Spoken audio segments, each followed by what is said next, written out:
Like you guys just said, the Browns are staying in-house and have promoted tight ends coach Tommy Reese to their new offensive coordinator role. This marks his first OC position in the league for the 32-year-old, who now becomes one of the youngest coordinators in the NFL. Reese was a former quarterback at Notre Dame before starting his coaching career in 2015. He was previously an offensive coordinator at Notre Dame and Alabama. The promotion comes directly from head coach Kevin Stefanski, who already has some familiarity working alongside Reese last season as he developed players like Jordan Atkins and David Njoku. Now, the two now have the task of turning a struggling Browns offense that ranked last in points and yards last season around. And Reese says he learned a whole lot working with Mike Vrabel.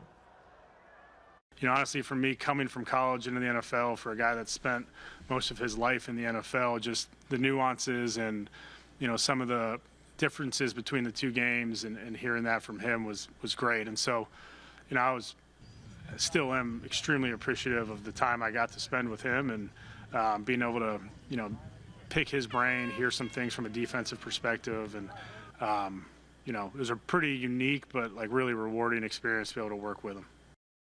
Reese also replaces Ken Dorsey, who was fired earlier this month. After wrapping up a 3-14 season, Stefanski said he was looking for a candidate that had a shared vision of running an explosive offense. If the Browns go for a quarterback with one of the top picks in the draft this year, it'll be Reese's top priority, getting the rookie signal caller ready.